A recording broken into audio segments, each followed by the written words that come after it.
ఆయన మాట్లాడిన మాటల నుంచి. అంటే ఏలిన వారు తలుచుకుంటే కేసులో కొదవా అనే పరిస్థితి కనిపిస్తోంది. ఇది టెర్రరైజ్ చేయటం కోసం చేస్తున్నారు. ఎవరైనా సరే మాట్లాడేటప్పుడు లిమిట్స్ దాటితే ఈ లెవెల్లో ఉంటుంది అని చేస్తున్నారు. కానీ వీళ్ళ మాట్లాడిన రికార్డులు కూడా ఉన్నాయి అవతల వాళ్ళ దగ్గర. రేపు పొద్దున ఎల్లకాలం వీళ్ళే అధికారంలో ఉంటారని లేదు. పాపం జగన్ రెగ్యులర్గా బాధపడుతున్నట్టు తిరిగి మళ్ళీ తనకు ఒక అవకాశం వస్తాయి. ఇప్పుడు కక్ష సాధింపు కాదు అని చెప్తున్నారు, కానీ ఇది ఒక రకమైన కక్ష సాధింపే. అంటే మాట్లాడిన మాటలు, వాడిన భాష పట్ల మీకు వ్యతిరేకత ఉంటే దాని మీద కేసు పెట్టండి. ఒక బలమైన కేసు పెట్టి భావ ప్రకటన స్వేచ్ఛను దుర్వినియోగం చేస్తున్నాడు అని యాంటీ కాన్స్టిట్యూషనల్ స్పిరిట్ని ఇతను వైలేట్ చేస్తున్నాడు అన్న పద్ధతిలో కేసు పెట్టి లోపలేసి దాని మీద విచారణ జరిపితే అది గౌరవప్రదంగా ఉంటుంది. కానీ మీ మోటో అది కాదు, అదని చెప్తున్నారు అంతే. వీళ్ళ మోటో ఏమిటి? వేధించటమే. ఆ వేధించడంలో భాగంగా ఈ 12 ప్రాంతాల్లో 20 ప్రాంతాల్లో కేసులు పెట్టి వీటన్నిటికీ పీటీ వారెంట్లు వేసి, ఈ పీటీ వారెంట్లలో ముందు కేసులు అయితే బుక్ అయిపోతాయి, బెయిల్స్ అన్ని చోట్ల నుంచి తీసుకోవాలి. ఈరోజు ఇక్కడ వాయిదా ఉంటుంది, అదే మర్నాడు ఇంకో చోట ఉంటుంది, ఒకే రోజు 2 చోట్ల కూడా ఉండొచ్చు. ఒక చోటకి వెళ్ళి ఇంకో చోట పిటిషన్ వేయాల్సిన కండిషను. ఇతని జీవితం మొత్తం కూడా ఈ 20 కేసులతో సెట్ అయిపోతుంది. రోజు ప్రయాణంలోనే ఉంటాడు అతను. ఇలాంటి ఒక విచిత్రమైన కండిషన్ తీసుకొచ్చి దీని నుంచి భయపెడదామని చూస్తున్నారు. ఈ యాటిట్యూడ్ చూస్తే అర్థమవుతుంది ఇది కక్ష సాధింపు అని. ఇలాంటి కక్ష సాధింపు చర్యలకు వ్యతిరేకంగా ప్రజలు మాట్లాడటం మొదలు పెట్టకపోతే ఇది ఇలాగే జరుగుతుంది. ఈ కక్ష సాధింపు ధోరణి మీద ప్రజల్లో ఆల్రెడీ చిరాకు మొదలైంది. చిరాకు మొదలవటం మాత్రమే కాదు, చాలా ఏరియాల్లో ఓపెన్గా మాట్లాడుతున్నారు డిబేట్లలో. మిమ్మల్ని అరెస్టులు చేయడానికో, మిమ్మల్ని తిట్టిన వాళ్ళని కక్ష సాధించడానికో కాదు మేము ఎన్నుకున్నది, ఒక మంచి పరిపాలన అందిస్తారని ఎన్నుకున్నాం. దాని మీద దృష్టి పెట్టండి. ఏదో రోడ్లు రిపేర్ చేస్తున్నారు, బాగానే ఉంది, కానీ ఇంకా రకరకాల అంశాలు అలాగే ఉన్నాయి. కాబట్టి మీరు మసిపూసి మారేడుకాయ చేయటం అనేది మానేయండి. మసిపూసి మారేడుకాయ చేయకుండా ఇంకేమైనా చేయగలమేమో ఆలోచించండి అని చెప్తున్నారు జనాలు. అది చంద్రబాబుకు ప్రాపర్గానే అర్థమవుతోంది, కానీ తెలుగుదేశం పార్టీలో ఉన్నటువంటి సర్టెన్ సెక్షన్స్గా అర్థం కావట్లేదు. ఈ గందరగోళం తనకి మంచిగా పరిణమిస్తుందేమో అనేటువంటి ఒక ఆశావహ దృక్పథంతో అతనున్నాడు జగన్మోహన్ రెడ్డి. చూడాలి ఇది ఎట్లాగెత్తుందో. నెక్స్ట్ అరెస్ట్ అయ్యే వాళ్ళు కూడా ఈ 12 కేసులకు ప్రిపేర్ అయి ఉండటం మంచిది. వాళ్ళు ఎవరైనా కావచ్చు, అది కొడాలి నాని కావచ్చు, రోజా కావచ్చు, లేకపోతే ఇంకెవరైనా నాయకులు కావచ్చు.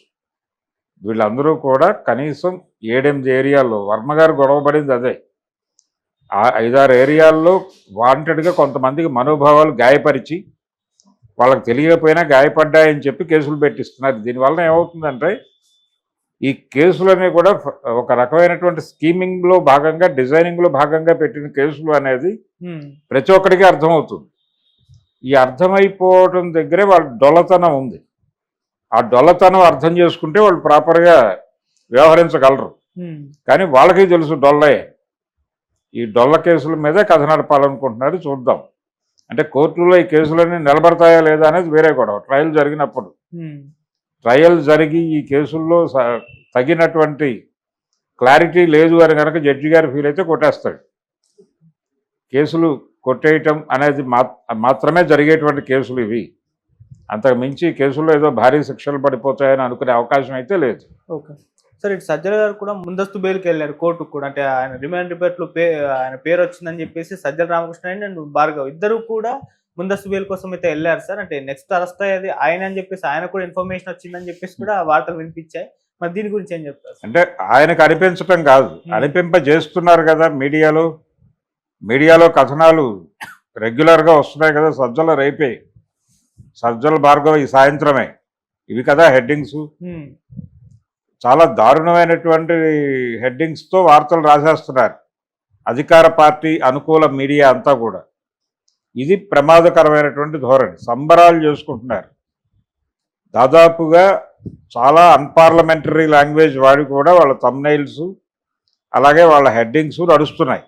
మరి మీరు పార్లమెంటరీ భాషను కాపాడటం కోసం తపన పడేటువంటి ముఖ్యమంత్రి గారికి ఇవన్నీ కనిపించడం లేదా అనేది ఆలోచించాలి. అందుకని ఇప్పుడు సజ్జల ఈ మీడియా మొత్తం కూడా కూడైకొస్తుంది. ఎవరిని అరెస్ట్ చేస్తారో వాళ్ళే చెప్తున్నారు రేపు పొద్దున. ఈ కథనాలు చూసి అవతల వాళ్ళు అప్రమత్తం అవుతున్నారు. అయ్యా మా పరిస్థితి ఇది అని చెప్పి కోర్టులో ఒక ముందస్తు బెయిల్ అంటే ఏ కేసులో తెచ్చుకుంటారు? ఒక కేసులో తెచ్చుకుంటారు. వీళ్ళకి ముందస్తు బెయిల్ వచ్చినటువంటి ఇది కాకుండా ఇంకో దానిలో అరెస్ట్ చేసి దీనిలో బెయిల్లో ఉన్నాడని చెప్పి చూపిస్తే ఏంటి పరిస్థితి? అసలు వీటికి సంబంధం లేని ఇంకేదో కేసులో ఎక్కడో అరెస్ట్ చేస్తే ఏం చేయగలరు వీళ్ళు? ఎక్కడో చోట గాయపడి ఎవడో ఒకడు ఉంటాడు, దొరుకుతాడు. అది పెద్ద కష్టమేం కాదు. నేను ఫలానా రోజు ఆయన కార్యాలయానికి వెళ్ళాను, పొద్దున్న నుంచి రాత్రి వరకు కూర్చున్నాను, ఆయన నాకు కనిపించలేదు, వినిపించలేదు, ఇలా 15 రోజులు తిరిగాను, నా పని కాలేదు, పట్టించుకోలేదు, నేను డబ్బులు ఇవ్వకపోవడమే కారణం అని తెలిసింది నాకు. ఇలా అధికారంలో ఉండగా ఆయన నన్ను ఒక వ్యక్తిగా, భారత పౌరుడిగా నన్ను గాయపరిచాడు తీవ్రంగానే ఎవరో కేసు పెడతాడు. ఆ కేసులో నోటీసులు ఇచ్చి విచారిస్తే సరిపోతుంది, కానీ కేసు కట్టి లోపలికి తీసుకెళ్తారు వాళ్ళు. కాదని ఎవరైనా అనగలరా? అటువంటి కండిషన్ నడుస్తోంది ప్రపంచంలో. అందుకని వాళ్ళు ముందస్తు బెయిల్ అనేదానికంటే వేస్తారని తెలుసు వాళ్ళకి. 100 కోటి దరిద్రాలకే అనంత కోటి ఉపాయాలు ఉంటాయి పోలీసు వాళ్ళ దగ్గర. ఈ అనంత కోటి ఉపాయాలు వాడి వాళ్ళు అరెస్ట్ చేయదలుచుకుంటే సజ్జల భార్గవని ముందస్తు బెయిల్లో కోర్టులు నిర్ణయాలు ప్రకటించినప్పటికీ కూడా ముయ్యొచ్చు. ఓకే, ఇంకా ఎవరెవరు వెళ్తారనే చూద్దాం. గోరంట్ల మాధవ్ పేరు ఒకటి బలంగా వినిపించింది. మళ్ళీ కొంచెం సజ్జల ఫోర్ ఫ్రంట్లోకి వచ్చి ఈయన కొంచెం వెనకడుగు పెట్టాడు మాధవ్. అలా చాలామంది అంటే అసలు అజ్ఞాతంలోకి వెళ్ళిపోతున్నారు కొంతమంది కేసులు పెట్టేవాళ్ళని కూడా చెప్తున్నారు. కొడాలి నాని మీద మొన్న ఎవరో ఇంటర్వ్యూ చేస్తూ మీరు కనిపించడం లేదంటే చెప్పాడు కదా ఆయన. అదేంటండి, నేను ఆ రోజుల్లో అంటే పదవిలో ఉన్నాను కాబట్టి కనిపించుంటాను, ఇప్పుడు పదవి లేదు కాబట్టి ఖాళీగా ఉన్నాను, ఉద్యోగం లేదు నాకు అని చెప్పాడు ఆయన. కావాలంటే మీ ఇంటికి రోజు వచ్చి కనిపించమంటే కనిపిస్తానని చెప్పాడు. అదే కండిషన్. అంటే మాట్లాడే స్వేచ్ఛ మీద కూడా ఒక రకమైన దాడి చేసేస్తున్నారు వీళ్ళు పనిలో పనిగా. అంటే మేం చేసింది శృంగారం అన్నట్టుగా ఉంది. అయ్యన్న పాత్రుడు గారు మాట్లాడిన లాంగ్వేజ్ అంతా సర్క్యులేషన్లో ఉంది.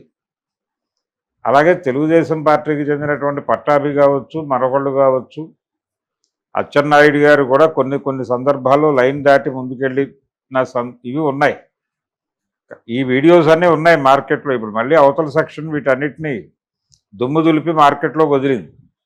సో వీరి బూతులతో వారి బూతులతో సోషల్ మీడియా అంతా బూతుమయం అయిపోయింది. ఈ కల్చర్ మీద యుద్ధం ప్రకటించుంటే తెలుగుదేశం పార్టీకి గౌరవం దక్కేది. కానీ వీళ్ళు దాన్ని వాడుకునే ప్రయత్నం చేస్తున్నారు రాజకీయంగా. ఎప్పుడైతే వాడుకుంటున్నారు అనేది ప్రపంచానికి అర్థమైపోయిందో వీళ్ళ మీద చిరాకు మొదలైంది. ఆ చిరాకు మొదలవడం పార్టీని ఇబ్బంది పెడుతుందేమో చెక్ చేసుకోవాల్సిన అవసరం అయితే ఉంది వాళ్ళకి. మరి చెక్ చేసుకుంటారా లేదా ఇలాగే బుల్డోజ్ చేసుకుంటూ వెళ్తారనే చూడాలి.